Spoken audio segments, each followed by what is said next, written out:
آزادی اللہ کی طرف سے ایک فضل ہے اور ہمیں اللہ کا بہت شکر ادا کرنا چاہے کہ ہم ایک آزاد قوم ہیں۔ یقینی طور پر ہمیں بہت ساری قربانیوں کے بعد یہ ملک مل گیا ہے، لیکن میرا دل یہ دیکھنے کے بعد روتا ہے کہ ہمارے ملک میں فی الحال کیا ہو رہا ہے۔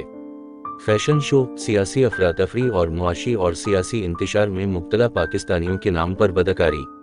سیاستدان ہر جگہ ایک دوسرے، ناانصافی اور مظالم سے لڑ رہے ہیں۔ مذہب کے نام پر دہشت گردی اور انتہا پسندی۔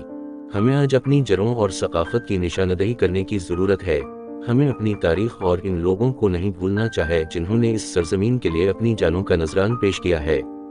ہم نہیں جان سکتے لیکن یہ ملک بہت خاص ہے کیونکہ یہ رمضان کی 27 تاریخ کو وجود میں آیا تھا۔ اس ملک کو قدرتی وسائل اور جغرافیائی صورتحال جیسی بہت ساری خوبیوں سے نوازا گیا ہے، اور دنیا کو سب سے زیادہ پریشان کرنے والی ایک اور چیز یہ ہے کہ پاکستان ایٹمی ریاست ہے۔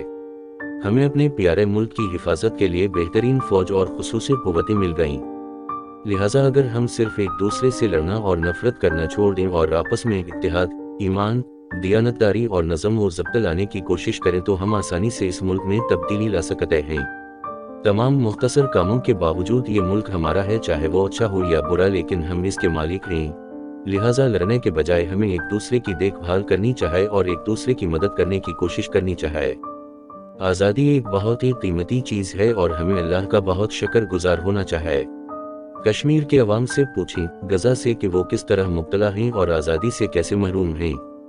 یہ وہ وقت ہے جب ہمیں منافقت، انتہا پسندی، عدم رواداری، نفرت اور دھوکہ دہی کو ختم کرنا چاہیے، کیونکہ اگر ہم ان چیزوں کو ختم نہیں کرتے ہیں تو ہم تقسیم رہیں گے۔ سنجیدگی سے الفاظ میرے ملک سے محبت کو بیان کرنے کے لیے کافی نہیں ہیں۔ اللہ اور قائد اعظم محمد علی جناح کا شکریہ کہ انہوں نے ہمیں اتنا خوبصورت ملک تحفے میں دیا۔ اللہ یا اللہ پیارے وطن میں خوشیاں دوبارہ لوٹا دے اور ہمیں ہے قابل بنا دے، ہم اپن وطن کے کام سکین۔